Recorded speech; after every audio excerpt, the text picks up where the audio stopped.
Some official information about the icefall Serac, an unexpected visitor at Everest Base Camp.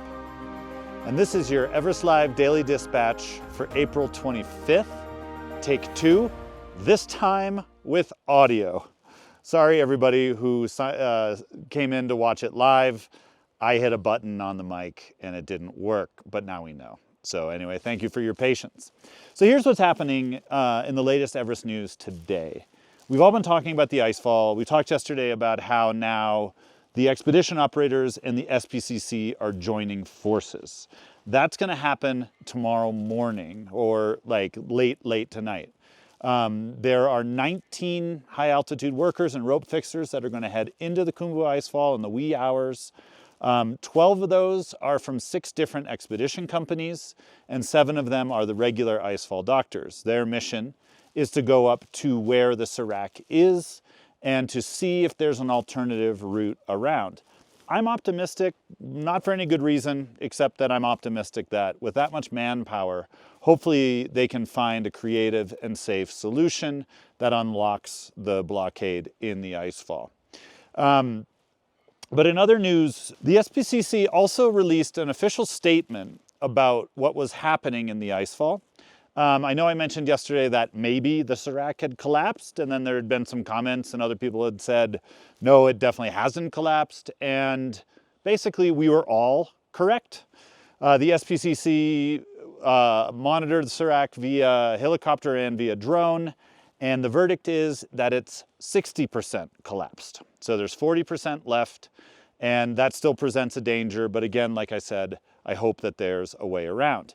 The last point on the icefall blockade, as we will, is that I spoke with the Department of Tourism yesterday.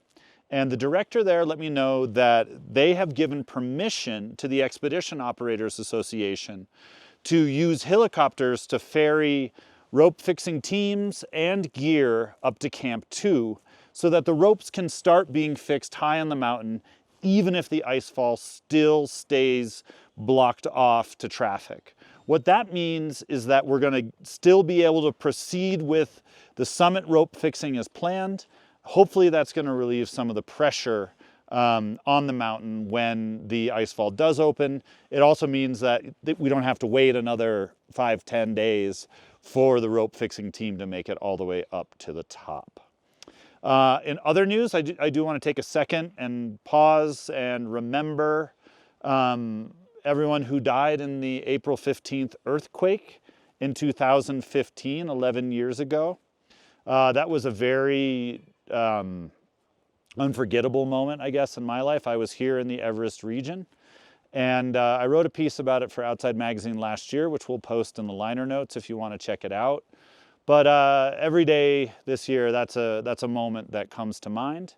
And you know, with over 20 people dying at Everest Base Camp in a massive avalanche, it's a reminder that we're in the mountains, that we're in a volatile environment, that things here, even though there's a lot, espresso machines and big dome tents, are very, very real, very unpredictable, and potentially very dangerous. So it's a sobering reminder for us.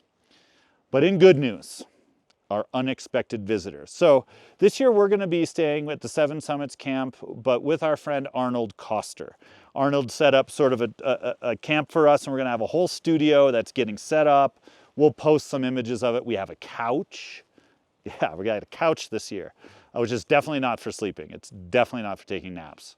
But anyway, so Arnold and his team today found a duck. When they were out on an acclimatization hike, they found a duck frozen in like a pool of ice. I don't know how the duck got there. I don't know what happened, but they rescued this duck and brought it back to our camp, and they named it Tenzing. So I'm not sure what the long-term scope of Tenzing is. I haven't met him personally yet. I don't even know if it's a he. I don't even know what kind of duck it is. But I'm going to take this as a good omen for a great year to come and a safe season to come. And if any of you can identify Tenzing, let me know. You'll get a special shout out, and we'll figure out some cool prize to send you or something. If anybody knows what kind of duck Tenzing is. I think it's a ruddy shelduck, but I actually don't think it's a ruddy shelduck, but that's the best guess I've got. That's your Daily Dispatch with audio today from Everest Live. We're going to talk to you live tomorrow, and I promise you I'm not going to screw it up. Probably.